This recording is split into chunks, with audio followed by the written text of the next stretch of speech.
Assalamualaikum warahmatullahi wabarakatuh. Bismillahirrahmanirrahim. Alhamdulillahirabbil alamin. Wassalatu wassalamu ala asyrafil mursalin sayyidina Maulana Muhammadin wa ala alihi wa sahbihi ajmain, amma ba'du. Yang sangat kula hormati paman kawula Ki Haji Idris bin Abdul Hamid bin Abdullah bin Umar, Mustasyar PBNU sekaligus Wakil Presiden Profesor Dr. Ma'ruf Amin,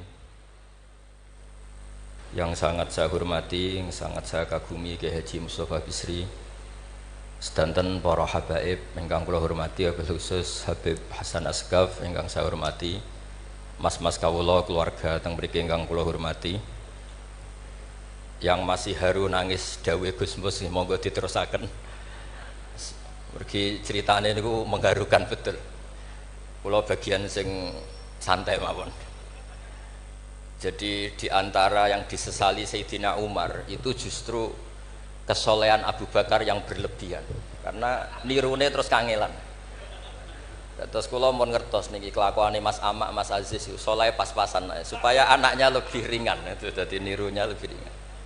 Jadi Abu Bakar ketika diangkat jadi khalifah itu pagi harinya masih ke pasar bawa dagangan. Ditanya beberapa sahabat, kamu mau kemana? Ya mau ke pasar. Ngapain itu? Ya cari rezeki untuk keluarga kami. Beberapa sahabat,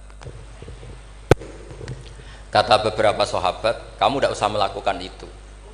Singkat cerita terus ada rapat supaya Abu Bakar itu digaji. Akhirnya digaji dan beliau nggak perlu kerja tapi fokus memikirkan umurul muslimin.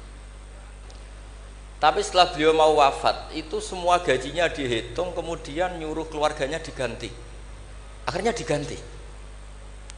Setelah diganti, beliau dalam posisi wafat, segala kebaikannya diceritakan.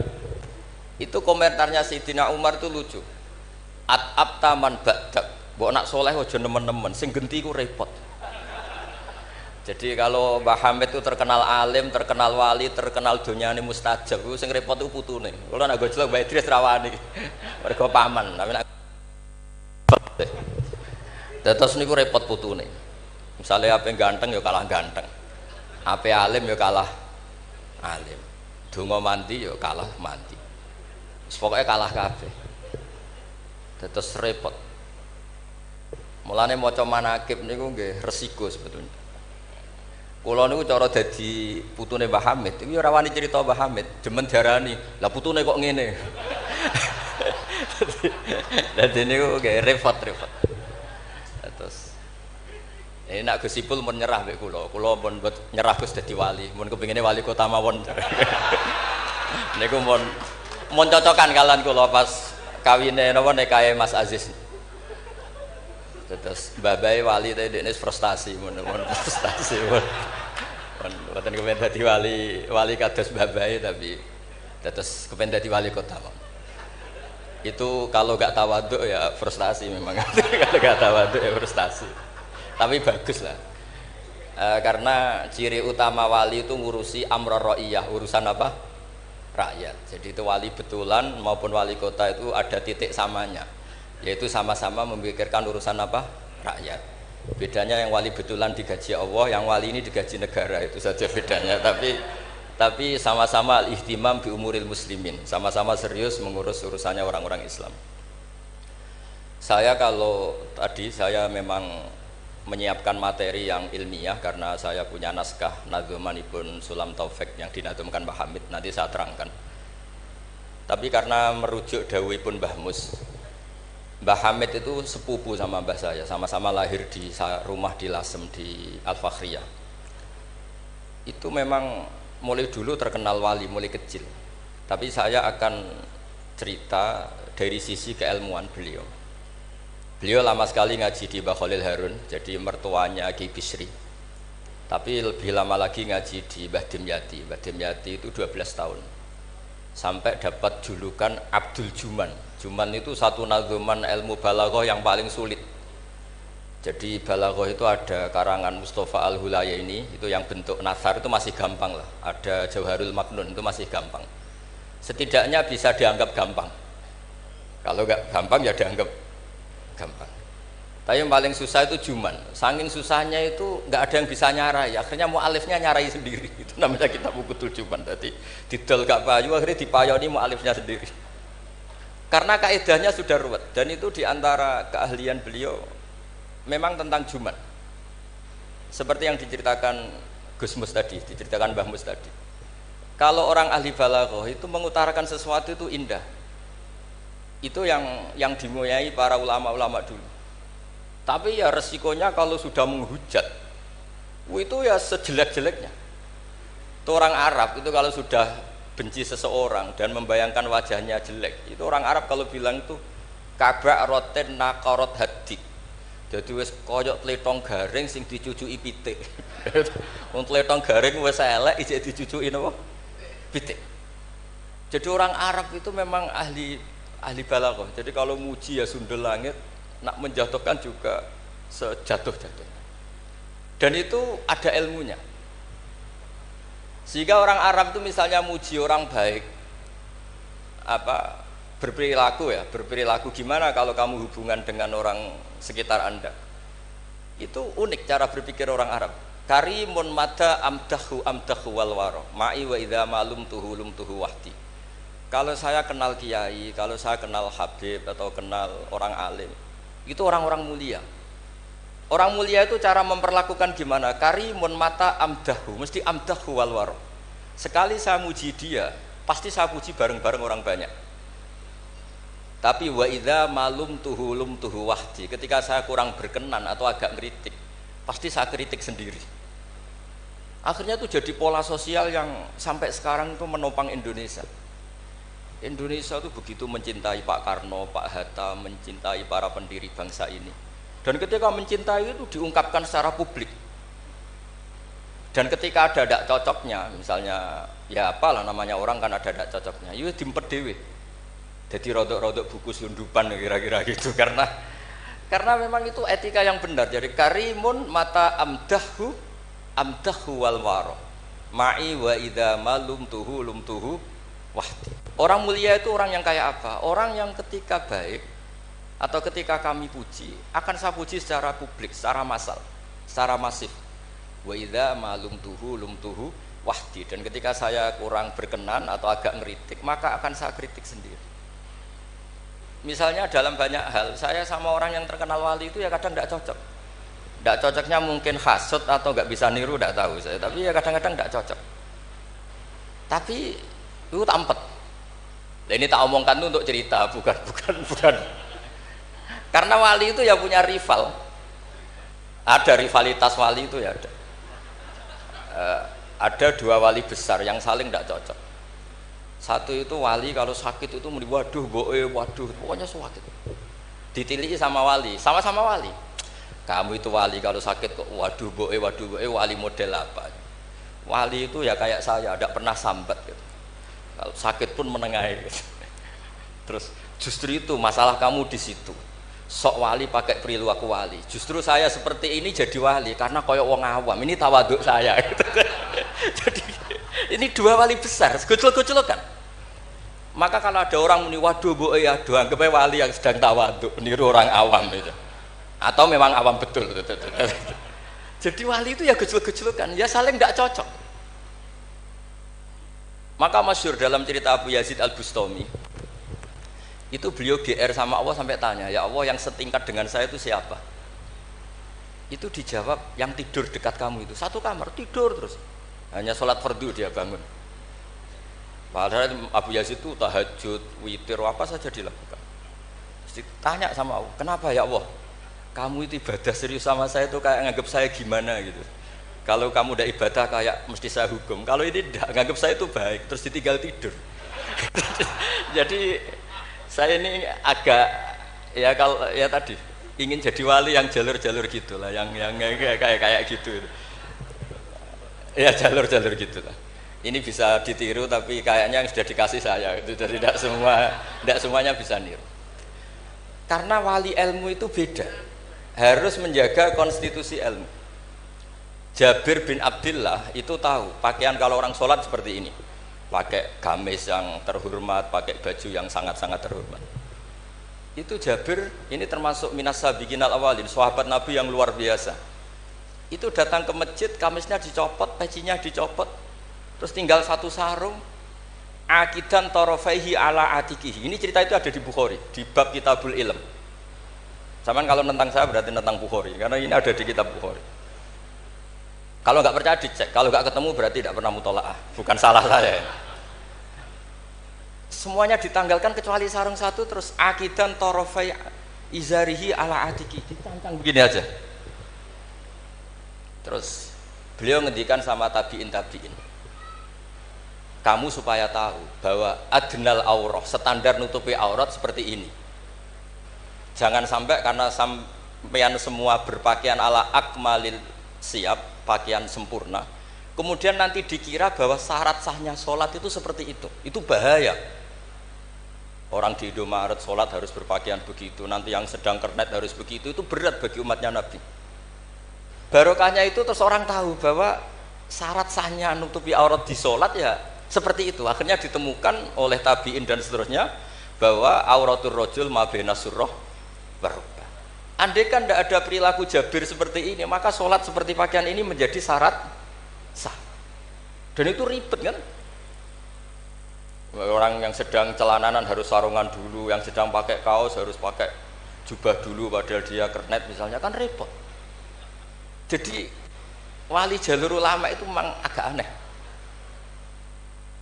Makanya ya jangan ditiru lah, kalau tidak ulama jangan ditiru gitu ya. Makanya saya itu ya kadang-kadang pura-pura ada dengar itu kalau ada cerita-cerita wali-wali yang khusyuk-khusyuk, yang ibadah berat-berat itu saya tidak siap dengar.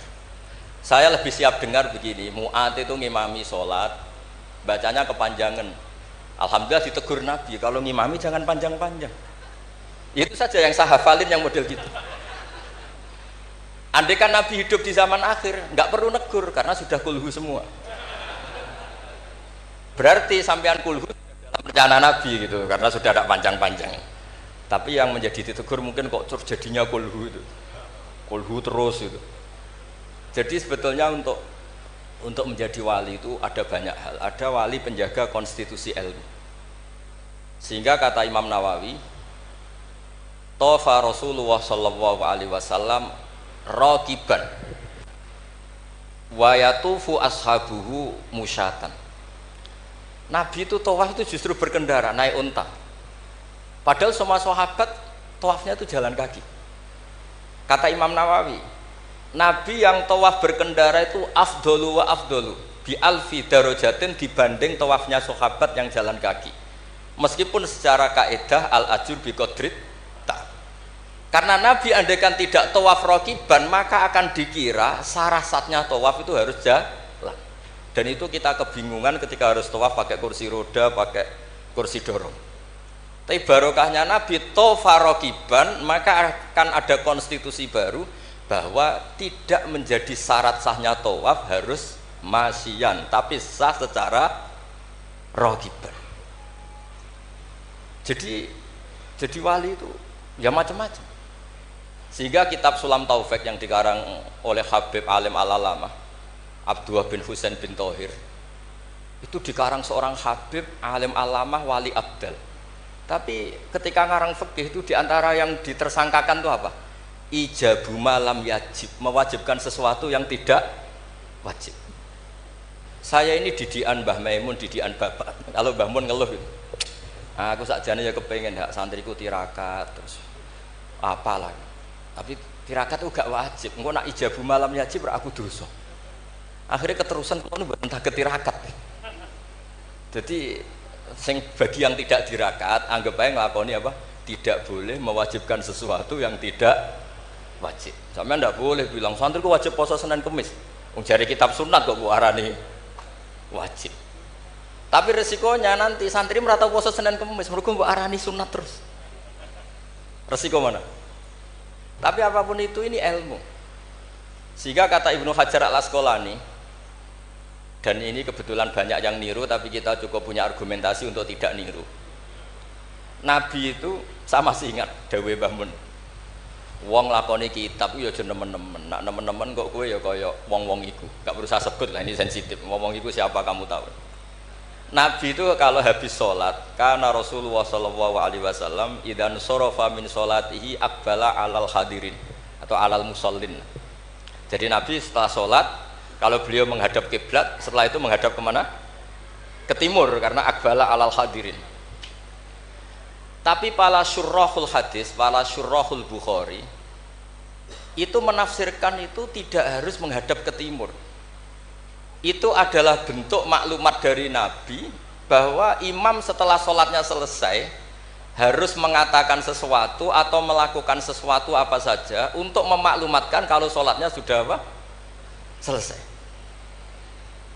Kenapa itu harus demikian? Kata Imam Bukhari, kata Surahul Bukhari, orang itu berjalan 3 kilo, 7 kilo demi menangi Nabi itu jadi makmum. Bayangkan kalau Nabi tetap menghadap kiblat dengan posisi kayak tawarruk lungguh tahiyat akhir, nanti Nabi dikira masih sholat. Dan kalau orang itu takbir Allahu Akbar terus ikut duduk, sholatnya sah apa tidak sah? Tidak sah, karena dia menggantungkan sholat dengan orang yang sudah tidak sholat. Itu bahaya, secara fikih seperti itu udah bahaya, karena irtibatus sholat biman laisa fi sholatin, dia menggantungkan sholat dengan orang yang sudah tidak sholat. Dan itu secara fikih bahaya, maksudnya bahaya dianggap gak sah. Untuk memaklumatkan itu maka Nabi menghadap ke timur kalau dalam konteks Indonesia, supaya mereka tahu kalau Nabi sudah tidak sholat. Nah, kiai-kiai Jawa pinter, penggantinya kalau madhep timur kok sawangane apa ngandani, akhirnya madhep ngalor. Ini sudah kompromi politik, ini sudah ada ngadep netan tapi madhep ngalor. Ada yang nggak madem ngetan, nggak madem ngalor, tapi muni astagfirullahaladzim, astagfirullah. Sementing jangan tunjukkan dengan rokokan. Nah, itu nggak boleh. Jadi makanya nggak boleh membuang ilmunya ulama. Karena dengan penjelasan seperti itu sebenarnya yang paling pokok adalah pemakluman bahwa sholat ini sudah selesai, sehingga yang datang tidak menjadi makmum. Karena sekali yang datang posisi makmum itu nanti dia menggantungkan sholat dengan orang yang sudah tidak sholat. Kayak apa guru-guru kita? Dan itu bisa dipelajari dari kitab-kitab kesayanganipun Mbah Hamid. Saya dengan beliau kalau pakai keluarga, beliau sepupu mbah saya. Kalau pakai sanad guru ya, misalnya saya sering ngaji sekali sama Mbah Maimun. Mbah Mun bisa lewat Mbah Zubair. Mbah Zubair dulu ngaji Kiai Fakih Mas Kumambang yang di Gresik itu. Kiai Fakih ini ngaji sama Kiai Mahfud Termas. Berarti saya kelima. Kalau Mbah Hamid misalnya ini Gus Sama, Mbah Idris, Mbah Hamid, Mbah Dimyati. Mbah Dimyati itu adik kandungnya Kiai Mahfud Termas, juga muridnya. Jadi hitung sanad itu nanti ketemu semua di Sayyid Abi Bakar Sato, pengarang I'anatul Thalibin. Atau misalnya saya pakai Mbah Mun, Mbah Karim Lirboyo. Mbah Karim ini sama Syekhona Khalil atau sama Mbah Hashim. Setelah itu Mbah Mahfud ya sama dugi Sayyid Abi Bakar Sato. Karena Syekhona Khalil di beberapa manaqibnya itu pernah ngaji langsung sama Sayyid Zaini Dahlan, gurunya Sayyid Abi Bakar apa? Sato. Tapi ketika masih sebagai thalibul ilmi pernah ngaji juga di Sidogiri, pernah ngaji di mbah-mbah istrinya Gus Aziz ini di Kiai Nur atau di Kiai Soleh di Langitan. Jadi kesanatan guru kita ini sama. Di antara aturannya adalah tadi, konstitusi ilmu itu harus dijaga. Karena kalau nggak dijaga itu umat akan ngira itu aturan baku, dan itu bahaya. Bahaya sekali, bukan sekedar bahaya tapi bahaya sekali. Sehingga Sayyid Abdullah bin Husain bin Thohir dalam Sulam Taufik itu, di antara pantangannya ahlul ilmi itu ijabu malam yajib, mewajibkan sesuatu yang tidak wajib. Makanya saya sering nangis, andaikan orang-orang Islam itu ikhlas dan berperilaku kayak umumnya orang, itu jadi wali semua. Karena yang qobliyah terus ya baik, yang ba'diyah terus baik, yang tahajud witir ya baik. Tapi bayangkan misalnya ada orang mau masuk Islam, kebetulan sing didelok orang seperti itu rasido Islam kira-kira. Duha 8 rakaat. Salat duha itu paling afdal kan 8. Duhur qobliyahnya 4, ba'diyahnya 4. Asar qobliyah, ba'diyahnya goblok kalau asar. Bukan dipuji karena salah. Maghrib salat awabin sampai isya. Isya itu witir itu sebetulnya 11 rakaat ditambah ba'diyah isya berarti 13 rakaat. Iku kira-kira sing apik Islam ora sida, mergo wegah salate. Tapi baru kayak wong Islam sing ra saleh-saleh, salate pas pendak maktubah. Wah ketok Islam kok gampang. Ijek rokokan, bareng komat pateni melok salat. Bar salam balik nang rokoke dirokok. Ya sudah gitu sampai mati gitu. Kok penak, ternyata Islam itu tidak berat. Itu juga ada sanadnya. Ada seorang Arabi tanya, ya Rasulullah Islam itu apa? Khamsu sholawatin. Terus dia tanya, hal alayya ghairuha ya Rasulullah? Qala la illa anta tawwa. Gak isiku tok pas. Sampai 5 rukun Islam dijawab. Dan si Bedui ini bilang apa? Wallahi la azidu ala dzalika wala angkus. Saya demi Allah, tidak akan saya kurangi, tidak akan saya tambahi. Pas ya Rasulullah. Tapi ini Islamnya Bedui loh, sama nak niru nggih monggo. Tapi apa kata Nabi? Man sarrahu ayyang dzura ila ahlil jannah falyangdzur ila hadza. Siapa yang suka melihat ahli surga, lihat orang ini. Orang yang sudah bersumpah tidak akan menambah ibadahnya sama sekali. Kamu tidak boleh niru itu. Tidak usah saya larang juga sudah sebagian begitu. Tapi itu barokahnya luar biasa. Di kitab Majmu' sarahnya Muhadzab itu. Setiap ada ulama yang mengatakan witir itu wajib. Ada juga ulama yang mengatakan witir itu wajib. Itu langsung wa hadza batilun li hadisil a'rabi. Pendapat itu jelas salah li hadisil a'rabi. Karena ada hadis a'rabi jelas tanya Nabi, hal alayya ghairuha ya Rasulullah, di luar 5 waktu itu apa ada yang wajib? Qala la. Jadi barokahnya Bedui ini. Setiap ada ide witir wajib, tahajud wajib, pernah ada ide-ide itu ya ada. Itu langsung wa hadza batilun li hadisil a'rabi. Ketika era Imam Malik, beliau mengarang Muwatta. Ini sebagai bentuk penghormatan saya sama Mbah Hamid. Karena kalau beliau terkenal wali itu tidak usah saya terkenalkan. Saya akan mengikuti Mbah Mus tadi. Sisi betapa beliau seorang alim alama, seorang ahli balaghah. Nanti saya baca, saya juga bawa manaqibnya beliau. Ketika Imam Malik mengarang Muwatta, itu di teks Muwatta itu ada kalimat begini. Ghuslul Jum'ati, ada yang baca Ghuslul Jum'ati wajibun ala kulli muhtalimin. Mandi Jumat itu wajib bagi setiap yang sudah akil balik. Al-witru hakun wajibun ala kulli muslimin. Itu Imam Malik langsung nyusuli. Laisa huwa kama tarawna. Makna wajib di situ bukan seperti yang kamu bayangkan. Jadi tidak wajib kalau ditinggal nggak mandi terus nggak apa? Sah. Lagi-lagi jawabannya apa? Li hadisil a'rabi. Nah ini juga harus ada yang menjaga konstitusi seperti ini. Sehingga kata Sayyid Zabidi, pengarang kitab Ithaf itu, kalau kita sampai Ithaf ya hitung saja. Setelah Mbah Mahfud ini punya abah alim alama namanya Abdullah. Abdullah punya abah alim alama namanya Abdul Mannan. Abdul Mannan ini awaluman lazama Sayyid Zabidi Sohibul Ithaf di Mesir. Jadi Abdul Mannan ini yang ditulis di kedutaan Mesir, orang Indonesia pertama yang sebagai ulama di Mesir. Beliau ngaji mulazamah sama Sohibu Syarhil Ikhya. Gini beliau mulazamah kalian sengarang Ithafus Sadat Al-Muttaqin, namanya Sayyid Murtado Az-Zabidi.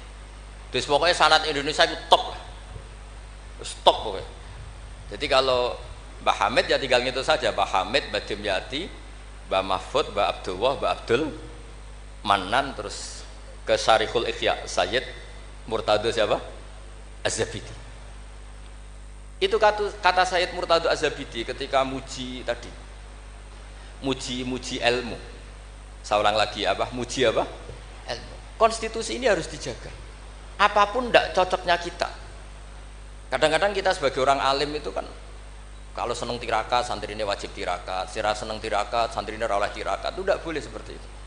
Yang seneng nggih monggo, tapi jangan sampai mewajibkan. Yang enggak seneng ya tirakat, ben sekali-kali ngelawan nafsunya gitu. Wong kok menuruti. Kula niku masih ngeten nggih sering tirakat, tapi sampean ra perlu tak kandhani. Kula ya kepengin ikhlas ora riyak dadi. Dadi sampean ra oleh gugat kula, Gus Wak ora tau tirakat. Ya misalnya tirakat ora tak kandhani sampean. Sing jelas termasuk tirakat kula niku ora diundang wong kang elan kecuali pernah sepuh. Iki nek gak diregani ya kebangetan gitu. Jadi sing ngundang kula ora pernah sepuh ya kebangetan. Kok enggak tahu diri jadi. karuan ra oleh kok dilanggar wae lho. Di kitab Jam'ul Jawami', di kitab-kitab itu konstitusi ilmu itu dijaga. Sehingga sekali kitab itu diutarakan orang alim alama. Saya yang merasa utang jasa sama Sayyid Zabidi itu satu. Yang paling saya ingat itu satu. Allahumma sholli ala sayyidina Muhammad atau ala abdika rasulika Muhammad. Itu beliau mengurai. Wah, itu luar biasa. Di antara urainya begini. Nabi Muhammad sallallahu alaihi wasallam itu melakukan apa saja termasuk yang paling basyariah itu adalah luar biasa. Asal jangan bayangkan Nabi itu macam-macam kok sampean terus rokokan, ada akan. Andai kan Nabi misalnya dahar gedang goreng di depan umum, Nabi itu kalau dahar di depan umum itu luar biasa. Kenapa luar biasa? Nabi itu jadi Nabi setelah Nabi Isa yang dituhankan, sehingga Nabi harus sesering mungkin memperlihatkan al-a'rad al-basyariyah. Beliau harus menunjukkan bahwa beliau adalah seorang manusia. Sehingga Nabi dahar itu dengan sampean poso setahun itu mulya Nabi dahar, karena sekaligus pembatalan rububiyatun Nabi atau iddia rububiyatin Nabi. Dengan seperti ini Nabi sama juga memaklumatkan saya ini manusia, buktinya saya dahar. Kayak apa kalau dibaca secara ilmu? Karena Nabi jadi Nabi setelah Nabi siapa? Isa. Maka kata Sayyid Az-Zabidi, agama ini agama terbaik, dan umat Rasulullah Shallallahu Alaihi Wasallam tidak akan mengalami apa yang dialami umatnya Nabi Isa. Caranya gimana? Dengan memperbanyak baca sholawat. Jadi cara Sayyid Zabidi, sholawat itu satu konstitusi ilmu. Allahumma, Allah pemberi, ala Muhammad atau ala Sayyidina Muhammad yang diberi. Jadi gak mungkin hadil ummah menuhankan kanjeng Nabi Muhammad. Dengan cara baca sholawat, Allahumma, ya Allah saya minta engkau sebagai pemberi, kasihkan sholawat terbaikmu kepada hambamu yang bernama Muhammad. Dengan teks sholawat ini sekaligus penjaga konstitusi tauhid, dan hadil ummah tidak akan mengalami kayak yang dialami umatnya Nabi Isa. Nah sampean gak maca sholawat itu kasihate. Nak diwaca sakmene nyaur utang, nak sakmene untuk bojo ayu, nak sakmene iso wayo, wis ngono kelakuane. Itu saya tidak tertarik. Wong kok ora tau ngregani ilmu menurut saya. Saya baca sholawat itu ya tidak banyak-banyak, ya 2, 3, tapi dengan penghayatan kayak Sayyid Zabidi. Ya akhirnya ya rapati terus keramat kok sampean, tapi secara konstitusi ilmu lebih diridhoni Allah mbek Rasul. Aku yakin. Karena tadi Nabi itu jadi Nabi setelah tragedi Isa dituhankan. Sebab itu Sayyid Muhammad ketika muji Rasulullah Shallallahu Alaihi Wasallam itu selalu mengutip dawe Al-Busiri, da'mat da'at hun nasara fi nabihimi wahkum bima syi'ta madkhan fihi wastaqim. Kita semua tahu Mbah Hamid adalah pengagum kitab Burdah dan beliau sering baca Burdah. Di antara Burdah yang dipakai semua ulama termasuk Sayyid Muhammad setiap ngarang madaih itu apa? Dak ninggal nosiro ma ing perkara iddaat kang mendakwahkan hu ing mas sapa an-nasara fi nabi. Yang penting kamu muji Nabi, aturan dasarnya apa? Tinggalkan apa yang pernah dilakukan orang Nasrani, yaitu saking mujinya Nabi Isa sampai menuhankan Isa. Itu saja kamu hilangkan. Da'mat da'athun nasara fi nabi. Setelah itu kamu tanggalkan, kamu hilangkan wahkum bima syi'ta madkhan fihi wah takim. Setelah itu kamu muji Nabi Muhammad sundul langit gak apa-apa, asal sudah meninggalkan da'mat da'athun nasara. Dan itu kata Sayyid Zabidi, kita tidak usah susah-susah dengan membaca sholawat, itu sudah seperti itu. Karena kamu minta Allahumma ya Rabbi, berarti Allah posisi pemberi karena Tuhan. Nabi apapun ala qadruh, apapun tingginya derajatnya Nabi itu posisi penerima. Sehingga kita muji Allah karena dia Tuhan, dan muji Nabi sebagai ahabbal khalqi ilallah, yang paling berhak mendapat afdholas sholawat minallah. Nah coba kalau orang Islam baca sholawat kayak itu, kayak apa luar biasanya. Itu yang bisa seperti itu siapa? Lagi-lagi ahlul ilm. Kalau tidak ahlul ilmi ya kasihate tadi, paket ini untuk apa, paket ini untuk apa, ya ribet. Kalau nggak sering jaluk ijazah tiang, tapi alhamdulillah terkenal ramanti terus udah boten. Sing jelas tak amuk. Sering kalau dia, Gus, nek nak maca sholawat kasihate apa? Kowe iku nabi-nabimu dhewe perhitungan. Nak maca selawat go nabi yo sing seneng, maca arang-arang wae perhitungan njaluk opah. Gus nyun ijazah jenengan namuk, ki ku ora bener. Ya ana kiai ngados kula ya ana ben wong ku sadar lah ben ora. Tapi ya ada kiai yang baik tiap minta ijazah dijazah. Timbang mara Gunung Kawi mendingan dijazahi selawat. Lah itu masalah istihad, ini masalah apa? Nah, ini sesi terakhir kalau ben ra suwi-suwi. Ya bingung kalau suwi-suwi Bos. Niki kalau waca tentang Mbah Hamid yang ini tulisan yang di buku ini yang ini tentu sudah disahkan Mbak Idris, di sini juga ada tanda tangan beliau.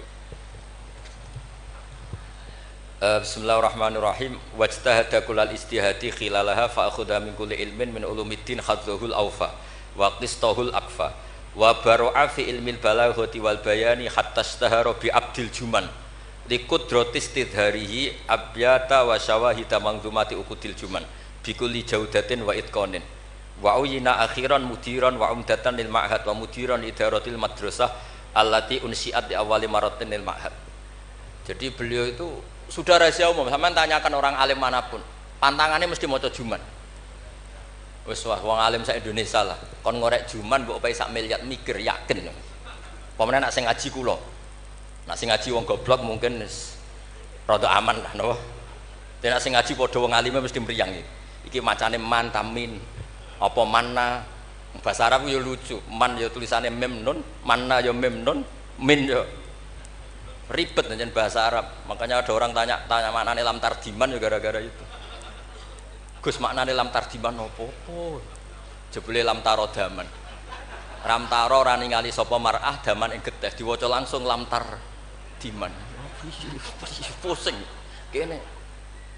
Karena syaratnya jadi orang alim itu dua. Satu punya guru alim, dua punya murid alim. Di guru alim tok iso istirahat. Mergo kok muridé bodho iso dibodoni. Tapi nak sampean di guru alim, di murid alim meriang. Lho kula bayangno dadi Badim Yati Termas yo meriang. Mbah Hamid mriku pun alim nate ngaji teng Mbah Khalil Kasingan. Mbah Khalil Kasingan itu tesih Mbah Mbah Mun. Orang yang sarang Mbah Khalil Kasingan itu yang sarang Khalil Harun. Adikipun Mbah Umar Harun. Niku menantu saking Mbah Ghazali pendiri Pondok Sarang. Malane Mbah Mun nak di Bali Gus Mus Mustofa mergi anjen pernah sepuh. Sepuh niku, sepuh Mbah Mus. Niku Ibnu Hajar Al-Haytami. Niku muridé Zakaria Al-Ansori. Zakaria Al-Ansori di guru jenenge Ibnu Hajar Al-Asqalani. Nek ape ngaji yo meriang, mergo kon maca. Ah, waca. Gurune alim alama. Nek ape mulang yo meriang, mergo muridé alim. Aku nak ora bener diguyu Ibnu Hajar Al-Haytami. Dadi dhekne udah guru alim, dhek murid. Makane sumpek. Dene Zakaria Al-Ansori sumpek. Masyhur beliau. Lima da kunta aliman hatta staharta bi Syekhil Islam. Jape li anni dukiktu baina hajuraini. Masyhur. Aku digebek watu loro. Ya aku nak ngaji yo sumpek perkara di guru alim alamah. Nak ape mulang yo sumpek mergo di murid alim alamah. Ya meriang. Jadi akhirnya yo nak ngaji yo mutolaah, nak ape mulang yo mutolaah. Mergo muridnya pinter terus. Zaman itu terkenal Ibnu Hajar Al-Haytami, alim alamah. Wong karangane luwih akeh dibanding gurune. Jadi mulane di murid orang alim ya barokah maksudnya sampean kuwi. Dadi aja men ngeluh murid kok uga alim-alim, iku Allah sudah nyediakan berkah. Kena muridmu alim iku meriang. Mulane sing syukur sing syukur uripku sing syukur ora usah bayangno sing aneh-aneh. Gus kula men di murid sing alim-alim. Allah ndak menyediakan itu. Nek iku nyata, iku ribet. Mulane donga dikira-kira. Donga sekali ra bener iku mari trauma. Kalau bolak-balik cerita, Hikam itu termasuk orang yang enggak pati suka kalau orang berlebihan berdoa, karena beliau cerita, ono wali tukang hamal itu tukang manol, dia dapat uang kalau kerja di pasar tukang angkut barang.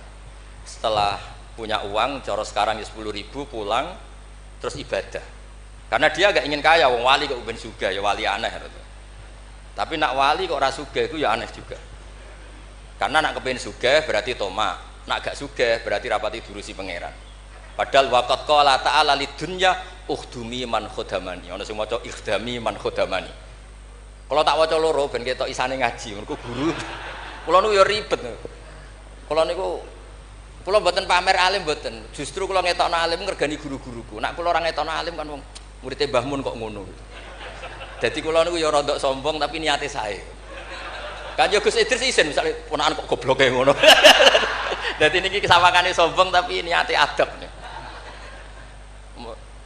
Mboten niki jujur mawon. Dadi kadang wong sawangane sombong hakikate iku adab. Cara bapak ngoten. Dadi wong iku sawangane sombong tapi apik. Ya mergo wae saking tahadus bin. Wong nak wali tenan mesti Allah dawuhna ning donya ukhdumi man khadamani atau ikhdami man khadamani. Wong sing ngurusi aku iku urusi. Makanya mesti atat dunya wa hiya rahimah. Wong wali iku mesti donya teko meskipun dia ndak seneng. Mulane sing nawani mobil Mercy kayak Hamid zaman iku Mercy mewah-mewah mobil nggih kuat. Ya ora pati ana cerita butuh difatihai untuk punya mobil. Dan Mbak Bisri ya luar biasa, Mas yo kanca ngakoni nek dongane Pak Hamid. Mantap. Meskipun yo sering bodoni Pak Hamid Ki Bisri, masyhur ceritane. Ki Bisri nate diundang teng mriki mboten disangoni Mbak Ki Hamid. Umur kok kanca. Wis dah aku ora mbok sangoni klambimu tak pek. Bareng dipek dibeto teng Kasing teng Rembang mriko didol mbek mukhibine Mbah Hamid. Payune luwih larang timbang harga mubalek. Zaman iku misale umume balek dipangoni 1,5 juta, iku payu 3 juta. Yo gak ana cerita ngoten enten WA Ki Bisri kalian Ki Hamid ora tau WA-an. Bareng Ki Bisri sowan mriki, susuke Kang. Dadi dhisik wali ya rileks guyon santai. Dadi singkat cerita niki hamal niki ndonga ya Allah kula niku wali, mau kepengin mangan sak pire kok dadi hamal.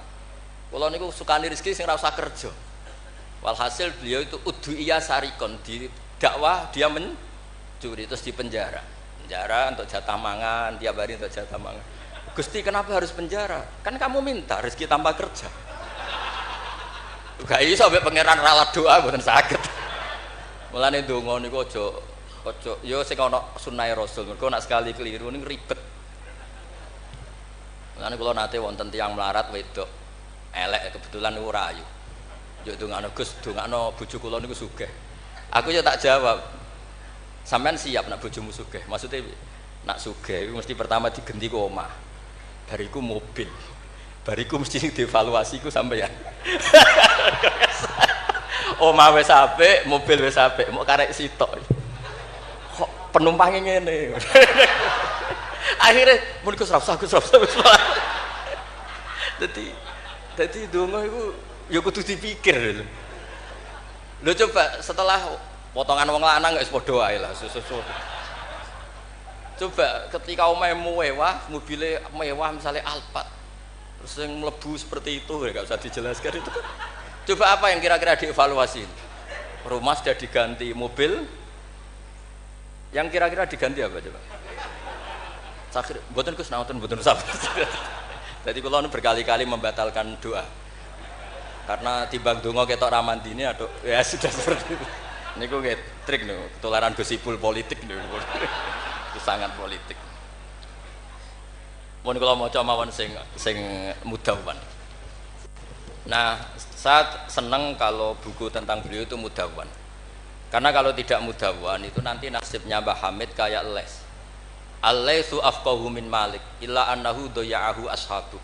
Itu dawuh Imam Syafi'i. Sebetulnya Imam Les itu lebih alim ketimbang Imam Malik dalam hal fikih. Illa annahu daya'ahu ashabu, tapi ashabnya Les menyia-nyiakan. Artinya gini, Imam Les itu punya karangan, punya perilaku, tapi sama murid-muridnya tidak didokumentasi. Akhirnya orang tidak tahu lagi Imam Les. Padahal itu rival debatnya Imam Malik. Makanya penting bagi ini ada Gus Sama, ada Mas Aziz supaya mengabadikan tulisan-tulisan Pak Hamid termasuk Nadzuman Sulam Taufik. Karena bikin nadzuman itu tidak gampang. Dari kata nasar prosa dinazumkan itu kan butuh keahlian. Karena nadzuman itu harus notnya sama, akhirannya sama. Mengganti kalimat yang prosa itu kan tidak gampang. Ini sudah saya cek karena saya tiap hari juga baca Sulam Taufik. Itu sama sekali nggak ada yang dibuang dari kata aslinya. Kata aslinya yang di Sulam apa? Taufik.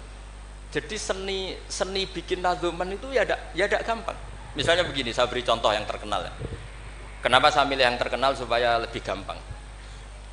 Zaman Sayyidina Ali karramallahu wajhah masih sugeng itu ngendikan begini. Yaqsimu dhuhri, ada riwayat qasama dhuhri rajulani.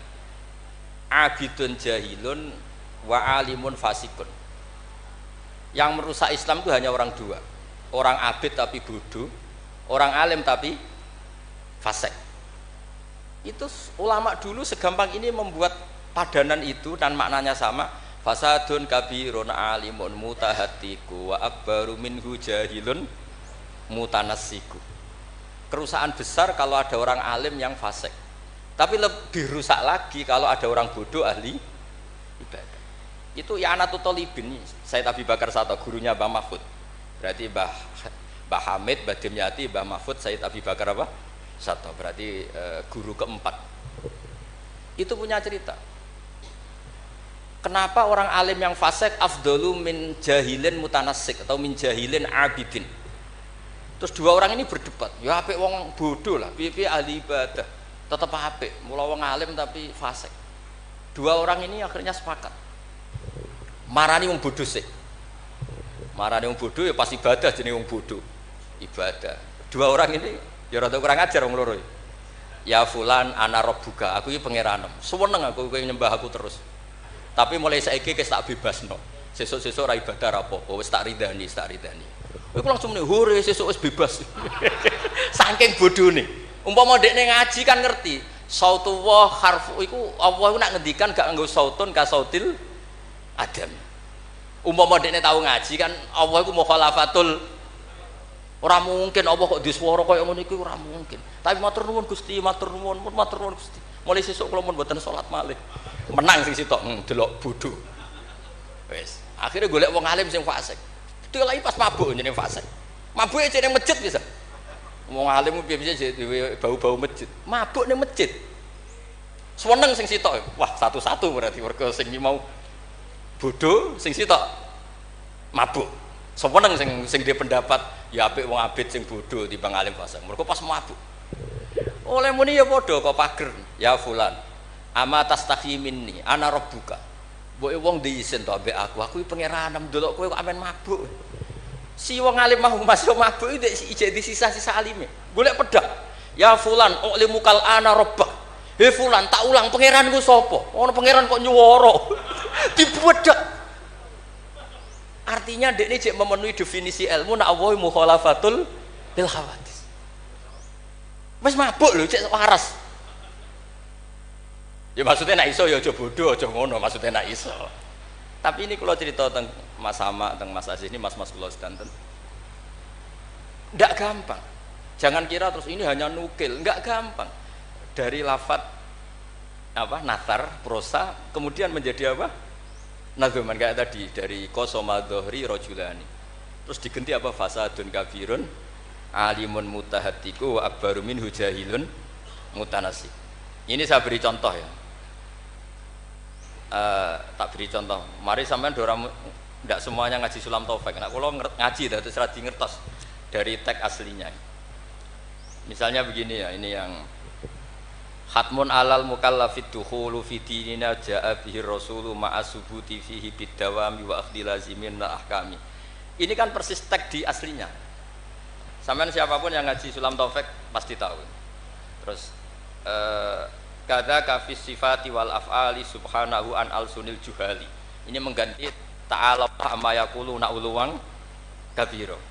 Ursila rahmatan ilal makhluqi turran wal ma'rufu bil masduki. Ini berarti pengganti kata rahmatan lil alamin. Terus ini yang yalzamu kullu muslimin ayyamna'a islamahu wa saunu amma qata'a min qaulin aw fi'lin aw i'tiqadi wa walladhi yatuna birtidati. Ini kan waqad fasha tasahulul kalami fi zamani mukhrijil islami. Itu kan di apa? Di kitab Sulam Taufik memang kalimatnya seperti itu. Wa yaksuru fi hadzal zaman at-tasahul fil kalam begini-begini sampai keluar dari mereka kalamun sing mengeluarkan mereka dari napa Islam. Terus di sini diganti waqad fasha tasahulul kalami fi zamani mukhrijil islami. Wala yaruna dzaka dzamban fatla angkau nidzakal fi'li kufron asla. Itu kan meskipun kamu hanya dengar itu persis seperti kata nasarnya, tapi oleh Mbah Hamid digubah, monggo Mbah Firdan, sedemikian supaya menjadi nadzuman yang mudah dihafal. Jadi itu butuh malakah. Nah, kenapa beliau punya malakah itu? Karena ketika ditermas di antara kitab yang beliau kaji itu adalah Ukudul Juman sampai punya gelar Abdul Juman. Jadi saking mulazamahnya, kayak kamu kalau suka uang itu kalau orang Arab bilang Abdud Dinar, makanya Nabi kalau ngeritik tak isa Abdud Dinar, tak isa Abdud Dirham. Jadi kalau orang menekuni sesuatu itu disebut apa? Abdul. Itu dulu Kiai Hamid ditermas sampai punya gelar Abdul Juman. Saya kira ngoten nggih mun masyhur sedanten. Assalamualaikum warahmatullahi wabarakatuh. Waalaikumsalam warahmatullahi wabarakatuh. Hadirin hadirat rahimakumullah. Demikianlah mau'idhah hasanah dari Kiai Haji Ahmad Bahauddin Nur Salim. Semoga dengan dua mau'idhah yang disampaikan oleh Kiai Haji Mustafa Bisri dan Kiai Haji Ahmad Bahauddin Nur Salim ini kita bisa banyak mengambil faedah, bisa banyak mengambil ilmu, dan bisa memahami Islam secara lebih baik dan lebih indah. Hadirin hadirat rahimakumullah.